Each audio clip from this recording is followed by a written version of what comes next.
Hey Nick, how you going? Fantastic, buddy. How are you doing? Oh, it's bright and early down here, so I'm all raring to go. You've got me in my golden hours, so it should be a bit of fun. And for those who don't know, Mr. James Davis is based in sunny, and I say that somewhat sarcastically. Tasmania is part of Australia, that little island off the big island. Right, James? I like to hide away from everyone down here in the peace and quiet. It's a beautiful place, so I think I'm winning in life. And that's probably a good association to that bear that you have in the background that, after all these years, is still sitting there in the background, staring out the window. Just contemplating what's going on in the industry. So just waiting for a couple more participants to join. What is it? 3 past the hour here. So I'll give it one more minute and then we'll jump straight in.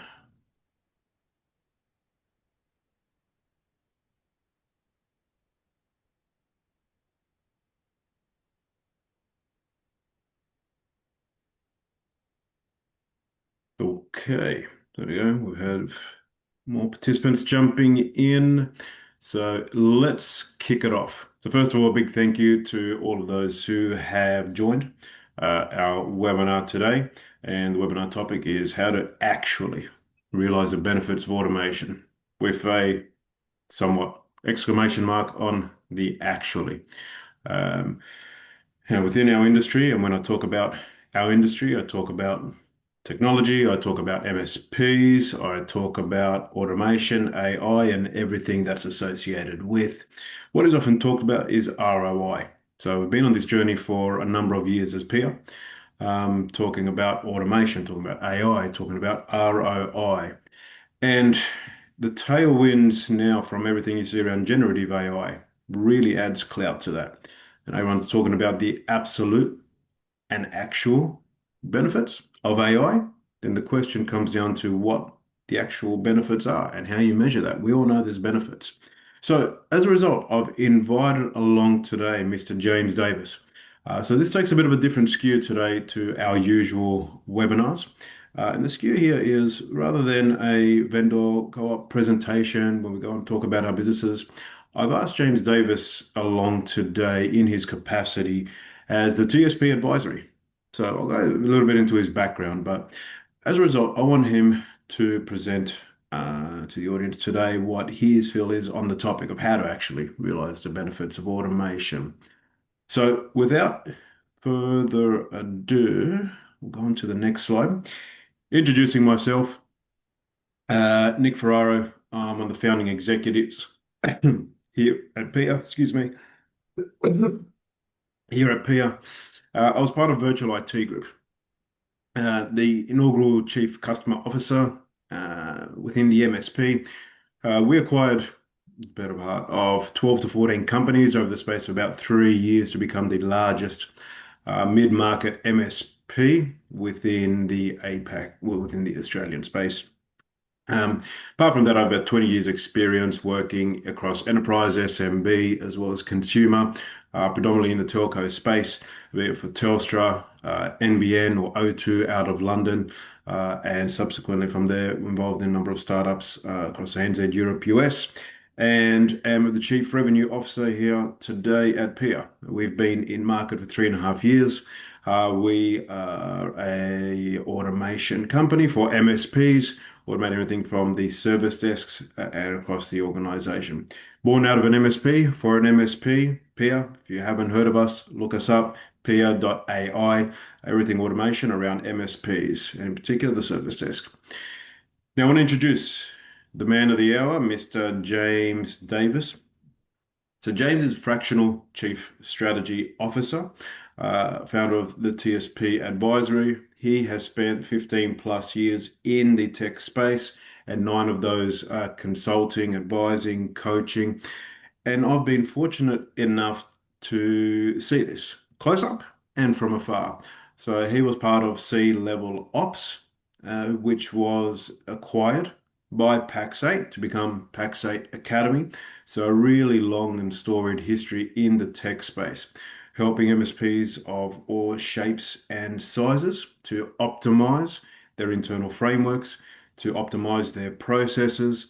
And the coaching part is really important here as well. So, James, on a personal level, is probably one of the most genuine, humble, and fantastic people that I've met in the industry. I've known him for quite a long time, and there's a reason why so many people come to him, not only for his technical expertise, his consulting prowess, but also his ability to coach and get the most out of people and out of MSPs. So, James, Well, anything thanks you for having me, Nick. There's a reason why I don't smile in photos. I've been around the industry too long in operations, and we all know how hard that is. And that's why we're talking about today is the that fact of it's a hard industry. We're going through a lot of transformation and change, and automation and AI being seen as the sort of saving grace for a lot of businesses. And before we start talking about how to realize it, so we'd start off with like what's the current state in the market of what's actually happening in terms of automation and performance. And it's quite interesting. Like you hear in the thought leadership, all the vendors, it's all AI, AI, AI, and it's like this FOMO. Everyone's feeling like they're missing out. But the reality at the moment, still, even with a lot of the mature big partners, is it's there's not huge adoptions of different AI technology. There's a lot of sort of foundational stuff that they've rolled out, and most of it's around sort of tools that we've already got around RMM, utilizing the PSA, M365 tenancy management, like client portals and forms. A lot of it falls on the back of that still at the moment. And there's obviously more that we can do, and there's some innovative stuff that we'll talk about a bit later. But while we need to do something, the FOMO isn't real. There's a bit of hype in terms of um, how far people are actually going. There is some danger though with some of the commodity players really productizing and automating the world away. But we'll talk about why we need to think about things a bit differently than just looking at shiny tools. right? Um, And it's uh, interesting point you made, James.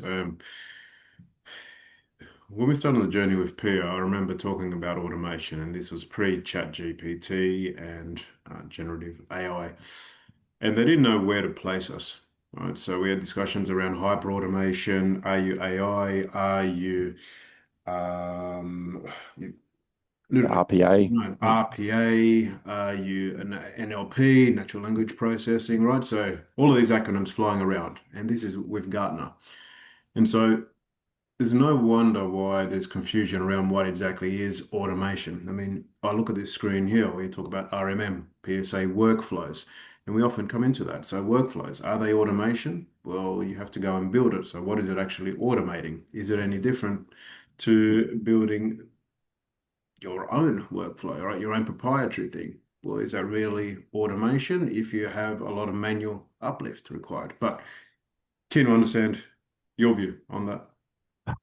I think people, while I think we need to understand all the segments of technology, I think people get a lot too specific in the technology itself rather than worrying about what the business outcomes that we're actually driving. And that's a key theme that we'll talk about through today. We keep looking at from bottom up approach rather than a top down view. We don't really have a strategy around things, and it's not just because it's technology, it's automation, it's AI, it's new. Most of us don't have a strategy for our business in general. So we've been floating around for a few years, and what that means is we've got all these challenges that are going on because we're making these sort of strategy of the day decisions. So we might go, oh, we want to look at RPA, we want to look at generative AI or whatever technology, but how's that actually fitting our business? What problems is that actually solving? And that's not a discussion that we generally have in our industry. We default to what's the tool of the day, what's everyone else using, and just expect immediate results. And none of this, to your point, none of what we can do in this space is just a plug and play and it all magically happens. If if it becomes that way, we're an ultra commodity, and what we're doing then is not providing high margin services, which is fine if that's what you're doing to remove some work and elevate yourself. But again, we'll talk about that a lot further. Um, but that lack of understanding of our businesses and lack of understanding how to join the dots has gotten us into a lot of trouble because we're so inwardly focused on our industry. We keep asking everyone else what they're doing instead of looking up what and how we're engaging with our clients and what's changed around us. Like we're still stuck on that traditional MSP model. But that's the stuff that's actually commoditizing. That's the stuff we're talking about, like service automation. You automate all that away, great, but then what? And this is the challenge for most partners is because we're suffering from this lack of business growth. We're struggling with poor margins already. There's all this increased risk. We've got all these inefficiencies. All these things are going on all at once. The big one I'd call out as well is client churn. The baby boomers are starting to exit their businesses. In Australia and New Zealand alone, it's predicted it's like 33% of all businesses are going to go up for sale in the next 5 years. That high, 30th, so It's three and huge. third. It's Right. crazy. So that's like the start of the problem that you're sort of describing. That's where it's coming from, Nick. It's not the technology, it's not the work, it's the mindset and the strategy from the business that's missing. And off the back of that, what we're really doing is seeing really poor financial results that keep dropping. And we're seeing that across the board in all our sort of different revenue streams. You look at what I've got up on the screen at the moment is the ones that are in the bracket are obviously the industry averages, and the ones at the high level are sort of what the high performers are doing and have done consistently. Something to call out that I'm seeing a lot that not a lot of people are talking about is how much the gross margins of projects are dropping. I'm seeing in the last 12 months that even in the high performers, that they're actually doing like 38% profitability, and the industry average has dropped down to like 30%. So that whole area is changing, and we're not evolving. To me, it's the canary in the coal mine that no one's seeing, no one's talking about. We're just accepting that project margins are thin and tight, and we're not doing anything about it.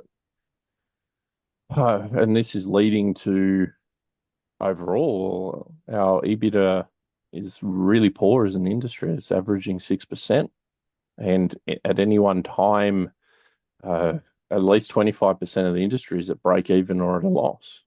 So we're in sort of dire straits Mm. in terms of this. As we spoke about, the client churn is increasing, the commoditized pressure on our traditional services.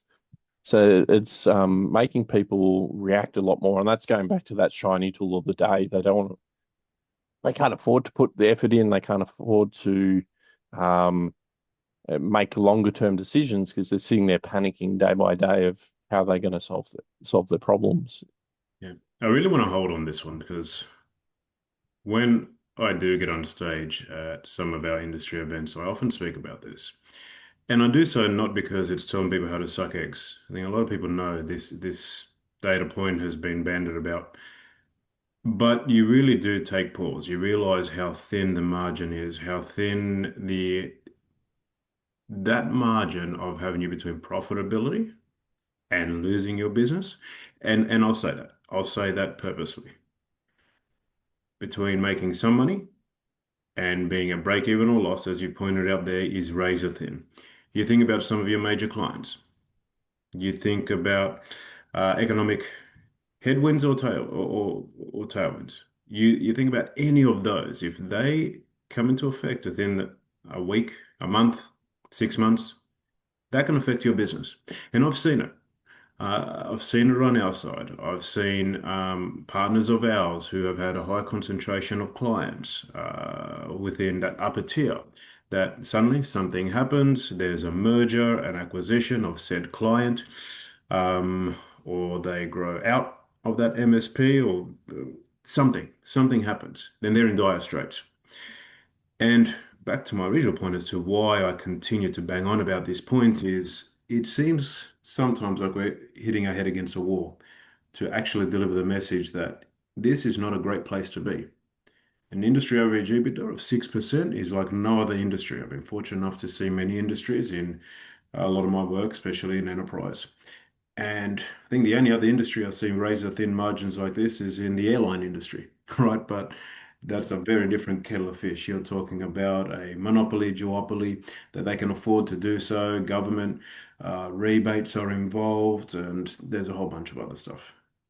That doesn't exist for MSPs. A lot of these MSPs are mum and dad shops or smaller businesses looking at growth or looking at acquiring at a regional level.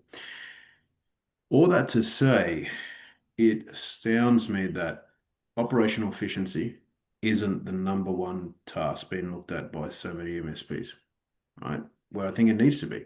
The number one task, it gets, you can easily try and win new business, but if your foundations are not strong, what that means is that you're on a knife's edge at any given point. It's unhealthy. That's the stress. This is the problem I've seen. Like obviously, I've been doing this for a long time.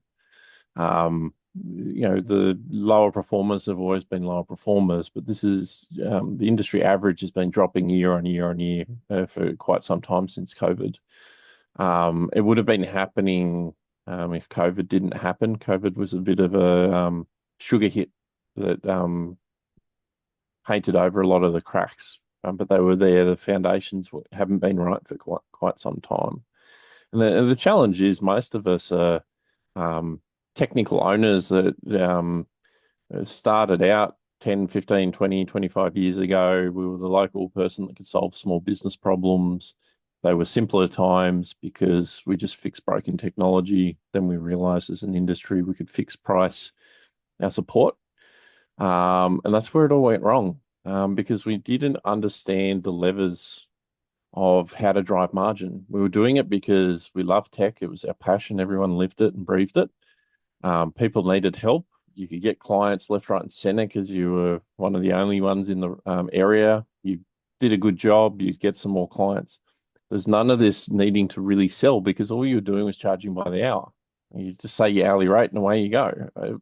Where the world's changed around that, the way that we make our money has changed, but our mindset hasn't changed. It's that whole E-Myth thing. We didn't do it. We didn't jump in to be a entrepreneur and make heaps of money. We did it because we've got a skill. And we enjoyed feeling like we had the freedom of running our own businesses. But without understanding some of these levers at the top, this is why we're in trouble. And you spoke about operational efficiency. That is one key lever that we can pull, and that was the whole purpose of like C-level operations. It was having a program for running an MSP model and optimizing that and running it at high efficiency. We might control costs. I would question that in general that most partners don't, because from my experience, I can jump into most average MSPs and probably save them $3,000 a month from just the tools that they bought and don't use, or don't use the high level tier, and they can get away with the low or the medium. Or 99 times out of 100, I can guarantee I can save $3,000 a month just looking at a P&L. And So to unpick that one there, it's interesting because I come across similar scenarios where the benefits of new tools are often getting missed. So it's like it's a double loss, right? You're paying yeah, for tools that you don't often use, and then an MSP owner or director or CEO will turn around and say, "Look, I know that we're already paying too much for tools, so we're not going to bring in a new tool." So not only are you wasting that 3K on other yeah, tools, but you're not seeing the benefit of other tools you could bring in, right? very much so. And this is that financial discipline to look over things and drive things. And we'll talk about how we need to implement tools, because if we can't do that, we're not going to succeed with automation, as an example. We've all got the wrong headcounts. A lot of people say that's because of our operational efficiency. Sometimes it is. Sometimes there's just you just get used to a certain size. For a lot of people, it's actually ego. They'd rather say they've got 20 staff than have 10 and be highly profitable. Mm, Um, right. so that's our biggest cost. It's also our biggest way to generate ROI when we've got the right people and that. But I'd say our biggest challenge, more than anything, is that we don't price correctly. Going back to that whole managed services transition from T&M, most partners never learnt how to actually price and package things properly. All they did was go, what's my average monthly spend with this client? Let's bang on 20% contingency, and that should be good. And it clearly wasn't. And what everyone keeps doing is asking everyone else in the market, what are they charging? Well, if you're doing that, you're already in trouble because you just saw the details before. The industry is running at 6% EBITDA. I'm not sure I'd want to be copying off what everyone else is doing when everyone else is doing so poorly. And the ones that are doing well aren't sitting on the Reddit forums telling you how to do everything. So we've got to start taking information from different sources with a huge grain of salt because clearly it's wrong. If it was all right, we wouldn't be like you're talking about. We wouldn't be like the airline sort of margins that we're running at. It would be more like the accounting and other professional services firms doing 20, 25, 30% EBITDA. So pricing is the first thing. You can squeeze as much as you can out of operational efficiency. We might be able to go a bit further nowadays with some of the technology that's available. But if you're not priced well enough, you're only going to go so far. And the challenge that I'm seeing now is time's running out to get up to the prices that we need to be because I've obviously been watching the market in ANZ for quite some time around the pricing. For the past 3 years, the average price in the market and sort of what I'd call the average premium pricing hasn't changed. So even the premium guys that have kept changing time and time again, year on year, they keep increasing and keep improving. For the traditional services of end user support and infrastructure management, they haven't increased prices overall. So that tells you a lot about what's going on in the market if the high performers aren't doing that. So if the average, just to put it in perspective as well, the average that's been around for quite some time of the pricing was what the premium guys we were charging in 2011 to 2015. So is that average market price is like 10 years behind the eight ball. There's no wonder that we're running at 6% EBITDA. Putting you on the spot here, how does that compare to international markets, how they do it in the US or Europe? We're us and Europe are probably fairly similar. I know the UK is quite tight.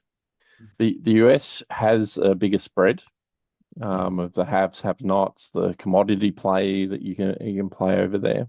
The challenge what's happened is down here and over in EMEA, we copied the whole MSP model from the US. And back in the day when you heard the whole $100 oil and seat price, everyone just applied $100 Australian or $100 New Zealand. We're already behind because we didn't do the currency conversion. We should have been charging $150 a seat rather than $100. So not only did we undercharge, we also then have higher costs because all the tools that we generally buy were tied to the US dollar. So all of those margins have shrunk quite a bit. And that's quite similar into EMEA as well. And the US has those segments of markets as well, where the average partners just aren't charging nearly enough, and it's a race to the bottom. So it's not an individual regional challenge. It's a global problem of people just aren't charging the right amounts because they don't understand margins. They're not focused on it, and we don't understand it. And that goes to the next one is we don't set expectations with clients. We don't have those value-based conversations. We're not resetting them. We've basically treated managed services as a product when it's never has been until recently with all the new technology that we can just standardize and productize to commoditize. And so we've been doing that all that way where it's actually high cost, high margin services that we've been providing way too cheap because we never scoped it. Hmm. Again, we just made up this stuff and then copied and pasted from everyone else without ever understanding what's under the hood. We default to what's in my tech stack? How much do you charge? That's it. Done. Questions over, and that's why we're getting hammered. That's why we're not financially performing. And then you have scope creep that also comes in, so cost plus plus. Yep. No. It's it's unfortunately it's no wonder why we're there. And this is what's floating into the rush to automation. So our margins are razor thin, and like you called out all it takes is one of your anchor clients, and to just put it in perspective, your average MSP that's running between 1 to 3 mil revenue, typically their top 5 to 8 clients are generating 80% of their revenue or margin. So you lose one of them, you've basically lost, say, let's be generous, 15% of your revenue or margin.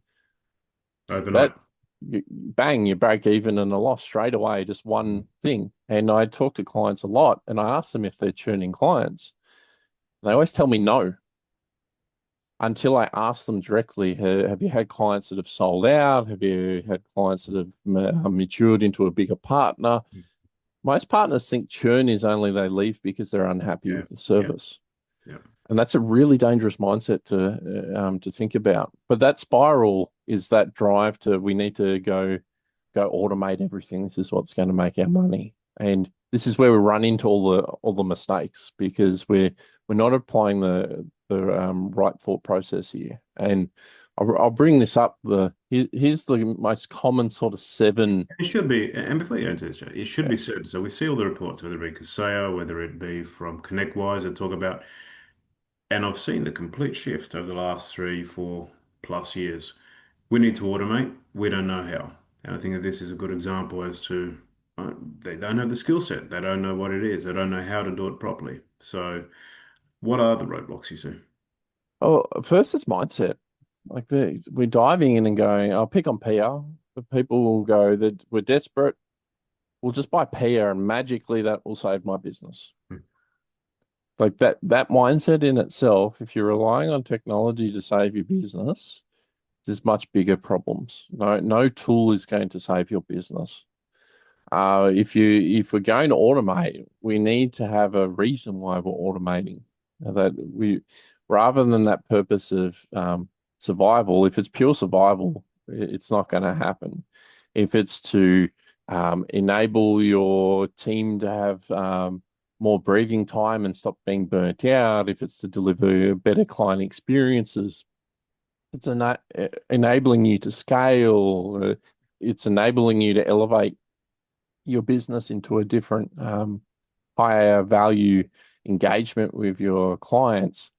Those are the purposes that really drive it. And we don't go into this thinking about that. Again, we don't have a strategy, we don't have a vision, we don't have a plan. We're making decisions on shiny tools.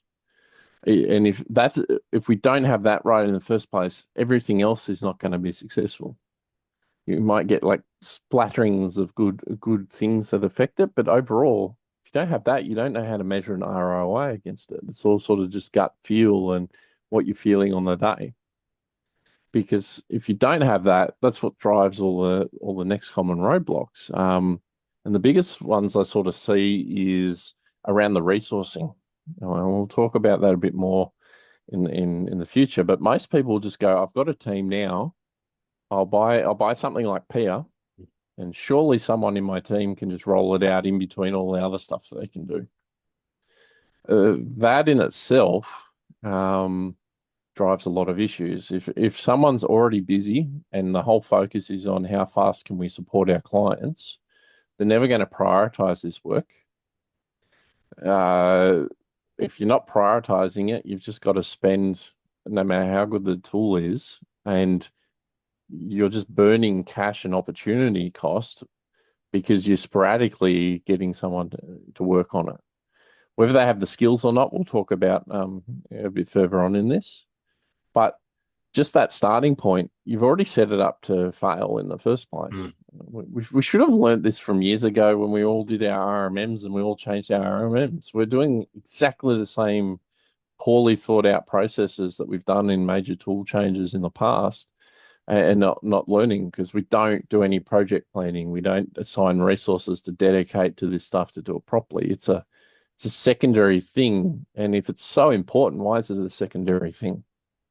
And I can attest to that, having seen it from this side, right? So those partners who come on board and have a view that, okay, we're going to spend the next couple of weeks, I'm talking about an hour or two per day, right? I'm not talking about 2 weeks, but it's just having the mindset that, yep, this is a project rather than a set and forget tool, especially given that, and I'll speak selfishly on our side, we have a project manager, we have a product specialist, we have an onboarding engineer, we have so all of the tools are there. It's purely having that mindset that, yep, this is a project that we need to implement internally, and it's day and night, the differences that we see.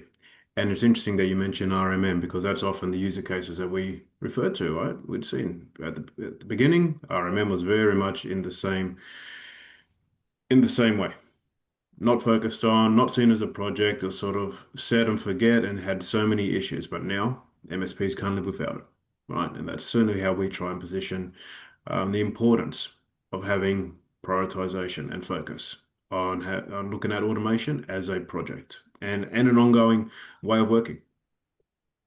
And that ongoing is quite important because I go back to RMM, like I've seen thousands of partners. They still haven't properly rolled out an RMM. It's basically a glorified remote control tool. You scratch the surface on most partners, they're not even doing patching properly. Hmm. They just assume it's being done. No one's actually there managing it overall and making sure it's done properly, as an example. And that shows that lack of structure and thought process. We're still in that mindset of break fix. We're just worried about something breaking and us fixing it very quickly rather than actually managing our clients' environments. And that thought process, as we go into more of this automation world, the more that we're rolling around the cybersecurity space, we just don't have that mindset. And it's not a simple. None of this is a simple bolt-on. It's a transformational, huge transformational change in our business and our operating models. And that top, bottom-up look approach of that bolting it on, that's why we keep failing. And the problem is a lot of the thought leadership is just that bolt-on approach. We're not actually talking about actually you need to change dramatically what you're doing, and we'll break down some of that in the first place. That no continual improvement, even if you get, say, like a Pia in place and you get a few automations going, that's great. But if there's no one driving it to keep adding to it, it's only providing X amount of value, but you stop the adoption. It becomes it's a cultural thing that continues inside the business. If we're embracing these sort of tools, it needs to become a vital part of what we're doing every day and a continual thought process of how do we find improvements? How do we drive compliance? We can't just see it as a one and done type approach, but that's that break fix mindset. And we were talking before around like AI and too many partners are just talking about AI as one monolithic thing. And we've already sort of touched on we need to think about the technology, but what's actually more important is we need to think about the use cases that we're trying to solve. We've got to get out of the tech thought process and think about operations and business. There's two reasons for it. First, we need to do that because that's what our clients actually want and need from us. That's why a lot of clients are churning to other partners. It's not because of poor service, it's because you can't meet them where they're at in their business. You're talking about this low-level tech. They want to know how they're going to increase revenue, how they're going to increase efficiency, how they're going to reduce their business risk. We're not having those conversations because most partners genuinely can't have those conversations because they don't know and not thinking that way. So when we look at these different techs, under the AI umbrella, what we need to actually flip it and go, what's the business use case that we'd use these particular parts of technology for, and what are we actually solving. And we can't do that without understanding our business more. And if we look at this infographic, what this is showing is I've got 6 stages of TSP maturity that I've built out, and it's a bell curve of documentation. So the less mature we are, the less documentation we are. The mid-range maturities have a lot of documentation, and then you'll see again on the other side, the more mature you get, the less you need. And this is very important when we think about automation and things, is if we don't have processes, you can't really automate anything because you don't know what you're doing. You'll jump in and create automations, and you might just be very good at automating very bad things to happen continuously and cause you more problems. I've seen that for years doing what I'm doing in how people use their PSAs. They haven't even set their PSAs up properly, and they keep dealing with the same issues over and over and over again because of it. But on the other side, when you get through this sort of journey and you get mature and you get less documentation, it's not because you become lazy, it's because you actually streamline things. And one of the best examples I've got is client documentation. Most partners have not enough client documentation, but they need a lot because all their environments are completely different. There's so many exceptions to document that the amount that we need to do is huge. Where once you've got actual technical standards that are applied and you know what technology you use, then you only need so much documentation of how that's done and what it is. And then for the clients, you're only then documenting specific configurations and assets and credentials, and then the exceptions to what aren't your standards. And then all of a sudden that goes down. But partners are trying to go from 0 to 5 immediately without treating all of this as a journey of learning. And the documentation is a really good example of actually learning, because you have to think programmatically around process. And if you can't do that, you can't do automation, because you don't know what you're automating. You don't know this, you're not thinking about step by step by step, and what needs to be there, and how do you capture the 80% in technical standards so you can automate way more, way faster with clients than get into the specifics of the 20% with the clients. Is that what you see a lot? Yeah, yeah, absolutely. And I mean, to take another example, right? One of your favorite topics around category, subcategory type, and moving on from documentation, categorization, right? So something that gets put in the too hard basket, where it should be simpler and should be continual. It just doesn't happen, it gets put on the back burner. So as you get more mature, it gets even more complex, where really we should be seeing a bell curve like this. So I see there being a lot of parallels between documentation and even category, subcategory type, and the way that the internal organization is managed, right? It's always put in, oh, not now, not now. But you're doing yourself a disservice. As in MSPs are doing themselves a disservice by not focusing on that in the short term, because longer term, it comes back to bite you.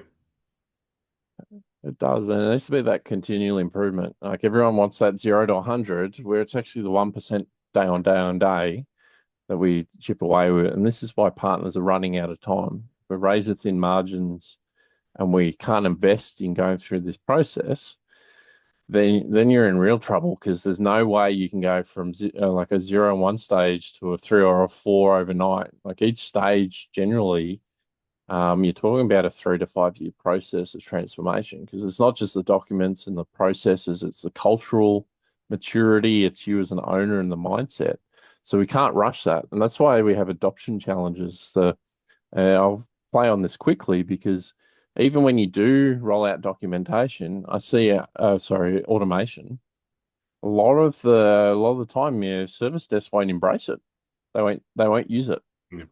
Either they haven't been trained, or they don't have a purpose to it, or what a lot of them are defaulting to, and fair enough as well, you're removing their whole job.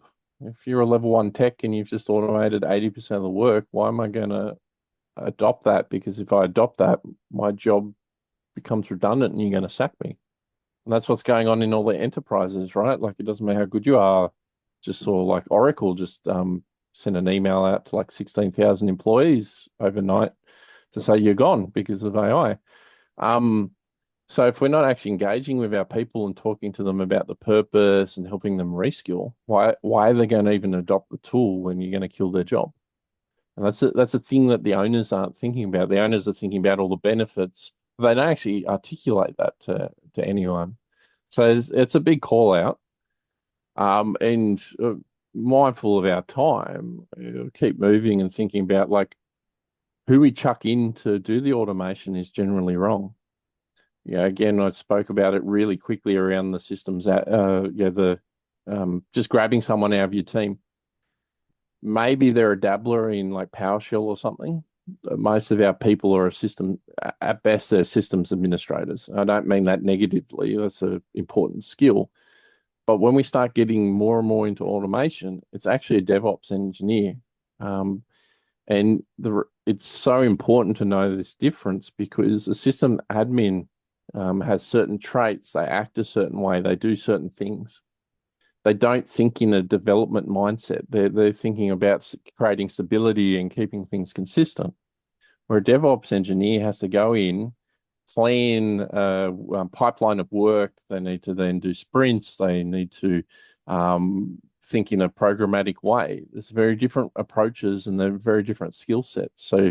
So, time and time again where we just grab the wrong people, and to really contrast it, I've seen people have got really good DevOps engineer, and say just doing the user um, onboardings and offboardings with whatever tool, doesn't matter. They might have like 200 clients. Really good at DevOps engineer can get that done across all clients in like 3 to 4 months, where I've seen most system admins take 6 to 9 months. Mm. And so that contrast is huge in opportunity cost. And if we're looking at that pace that we need to move at, just using the existing resource, even if they're full time, they're probably not going to achieve because not only are they having to learn everything from scratch, but they're also generally not going to be suited for the role anyway. It's not what they want to do. They dabble in it. And we're setting that up for failure. And that's why we've got problems with the finances. Just throw this mental math out for you, Nick. I see this time and time again. Let's assume we've got everything right. We can roll out an automation. We're going good. We've decided we're going to hire a DevOps down here in Australia. It might cost you, let's just say 120 grand as an example. Random, whatever platform we choose might be costing us 3 grand a month. I'm just picking some basic numbers for this. For a $2 million MSP, we're only operating at 6%. We're only making 120 grand EBITDA. All of a sudden, this investment, that resource has already set us at break even. Then the tools set us back another 36K. All of a sudden, we're negative 36K EBITDA. This is what people aren't actually thinking about. And Yeah. we need to actually be able to invest in doing this. This isn't just a bolt on. And people are just defaulting to, well, let's just buy the tool. Let's just default with the resources that we've got so we can um, get something going. But if you do it properly, it's an investment. Even And I if you love the way that do it, you've laid it out here, right? Because it's difficult to implement, but when you simplify it into bite-sized chunks and you show the path from left to right in terms of the effect on the bottom line that gives you sustainability, growth, and that higher EBITDA, this really paints that picture. Right. So I love the fact that you can lay it out like that and you see that it's a domino effect. Right. It's a domino yeah, effect. You got to start at the top, you put the time in, and this is a domino effect, and where you end up in a much healthier place. EBITDA wise, you're de-risking yourself. So the big question then becomes, how do you do it? So we've heard about, I guess, the state of the industry at the yeah. moment. You've seen a lot of MSPs, you've seen a lot of businesses, you've seen the good, the bad, the ugly, everything in between. So yeah, how do we adjust that approach? How do we realize the benefits of automation and how do we start from the beginning and get that through to that healthy margin? Oh, we need to understand the levers. first. We need to work back from the finances. Let's assume we've got the purpose. We know why we're doing it. We know what our strategy is for the future.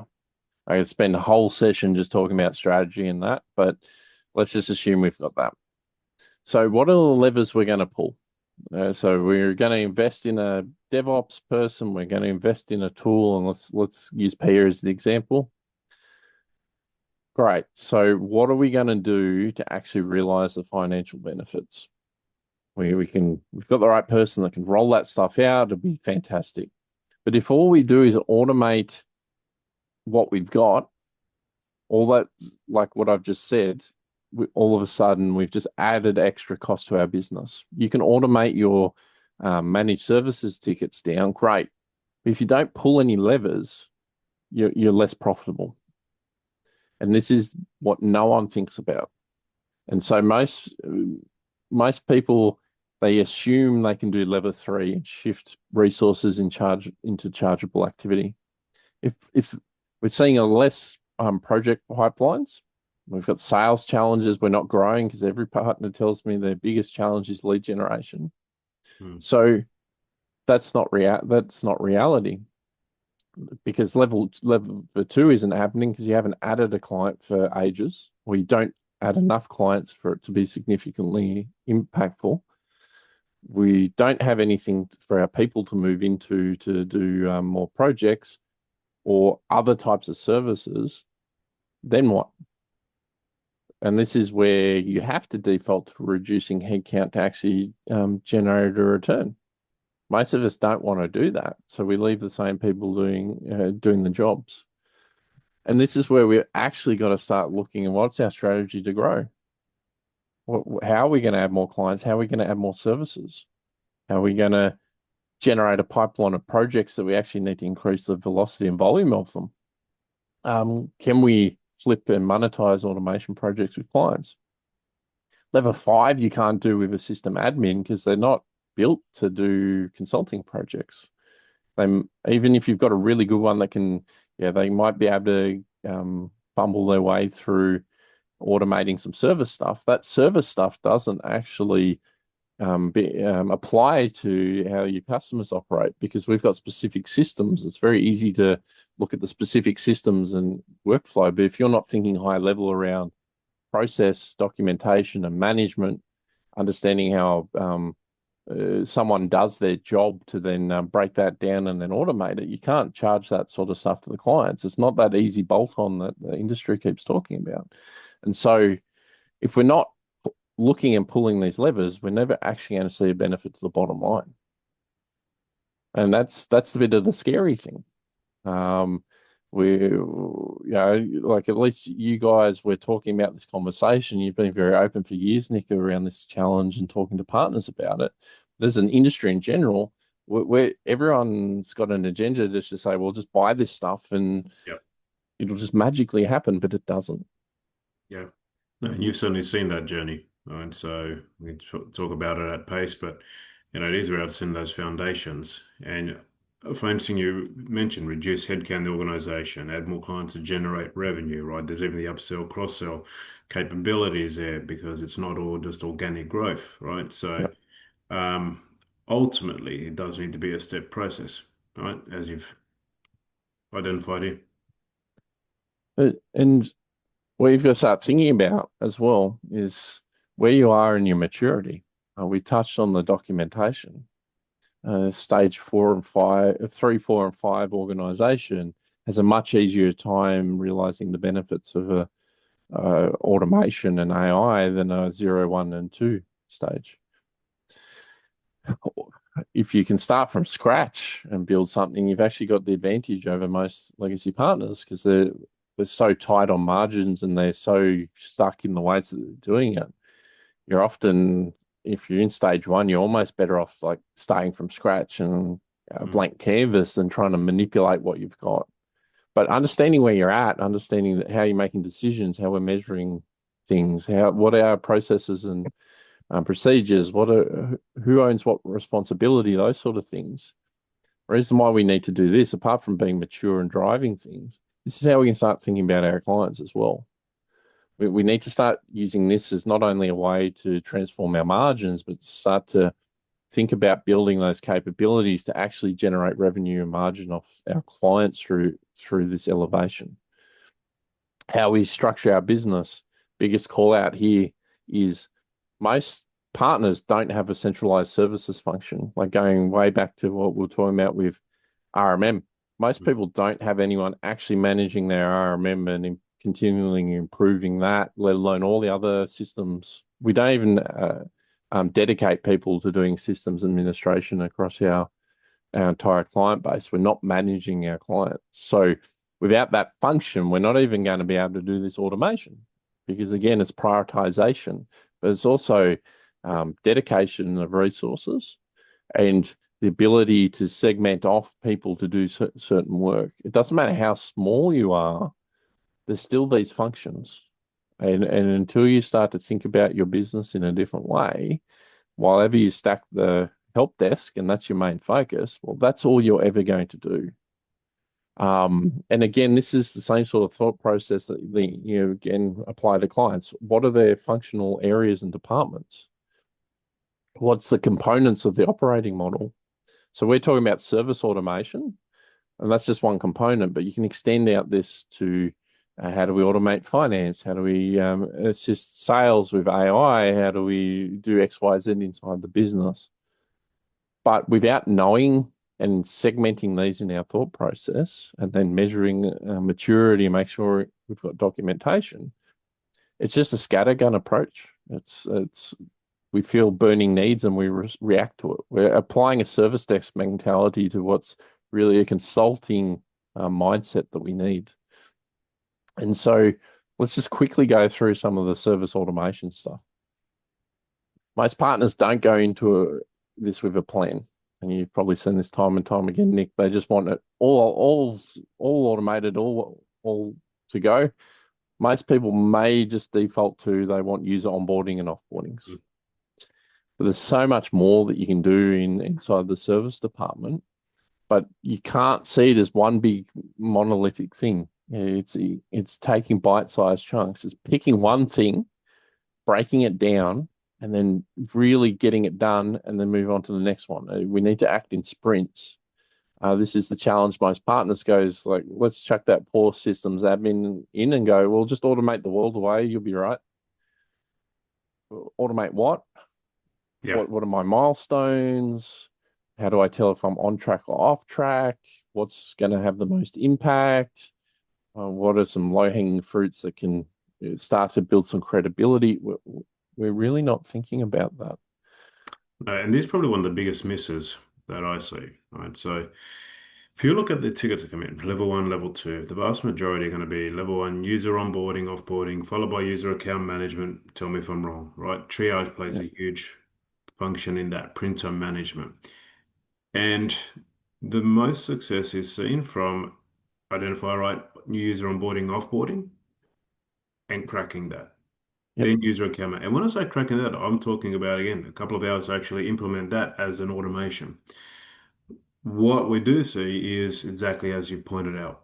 And to take that a step further, is that sometimes the inclination is okay, all of these automations, Pia, you have 70 automations straight out of the box. Fantastic. I want to go in and I want to build out for these edge cases. And it's very much an ethos to what you've been talking about, right? So it's the 80-20 rule in the sense of why do you want to focus your energies over here when out of the box you have all of these automations? Follow this process, focus on it for 2 weeks, a couple of hours, and I promise you that you're going to get 25, 30, 35% of your tickets, right? Completed. And then imagine the effect that has on to your previous slides, the amount of staff that you require, the ability to have your staff focus on upsell, cross-sell, new customer acquisition or service levels, and then the knock-on effect to EBITDA, Yep. right? It sounds simple, but I think that we're built, having been in this industry for some time now, we're built in a certain way to just think, all right, throw everything at it, it'll work. Don't worry, we have all these tech products, it's somehow going to work. Yep. Taking yourself away from the day-to-day fires, taking yourself away from day-to-day being in it, taking that helicopter view, it can be that simple. It is. It is that simple. It's the 1%ers every day. It's just getting focused and taking time to breathe and just picking this out because obviously we're here at Pia and it's an automation platform. There's a lot of stuff we can do without automating that can create efficiencies as well. I picked up efficiencies in cyber services. Like a simple one with incident response. So many partners burn so much time trying to be an incident manager for a major incident. When they don't have the capability, they're stuffing it up anyway. If the clients actually have cyber insurance, that includes incident management. So right there, there's an efficiency that saves us money and it's a better experience for the client. Like we need to start thinking in a different way. It's not necessarily just automation or a tech. It's all these different things that we can do in different ways to affect our efficiencies and deliver better client experiences. The quick thing I'll cover here is when you are thinking about like an automation platform, is actually thinking about the strategy. Are you building out more of a scripting engine? Are you building things off like smart forms? Are you using the tools that you've got? Are you going and getting a full RPA platform to do multiple things? Are you only doing service? Are you doing the whole business? You need to think about this more because not only does it affect what skills you need to hire for, or if you've got the existing skills, but then how big is the scope? How much resource are you actually dedicating to doing things? And you might have both, end up with both. I've seen plenty of companies with all these multiple different tools, and that's what's going to happen. But not just diving in and going, what is everyone else using? I'll just buy that. Because when you just go to a forum and go, what are you using for automation? There's no context. No one tells you the context of what resources they've got, what they're actually doing. They're defaulting to talking about the tech. So you need to take a step back. The last thing I'll show before we'll start to wrap up is going to what we've been saying for ages. We need to treat this as a project. There's multiple steps in this. There's phases, and we need to do this of not just going overall, just automate my business, Nick with Pia, and solve all the world's problems. It's a project is to solve onboarding and offboarding of users. That's a project in itself. That has these phases. Then we might do automating triage. That has these phases. And we're not going into that micro project management view to actually get this stuff done, where it's this ethereal, like you said, let's just buy tools and it'll magically happen. And that's why we fail.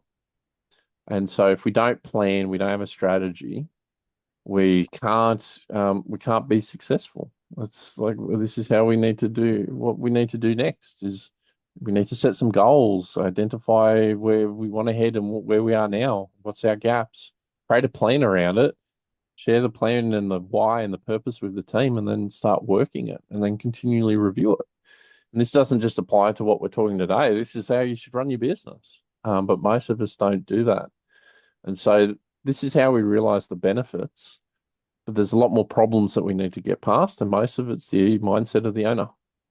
We just want a silver bullet. Until we change that thought, good luck. Unfortunately, like it's not a good place to be. But take a breath and slow down and actually plan some stuff out. You'll be amazed at the execution that you can get the 1%ers. Yep.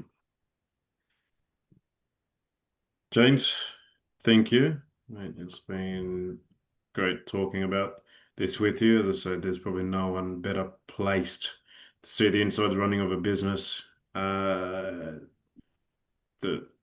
possibilities, the capabilities.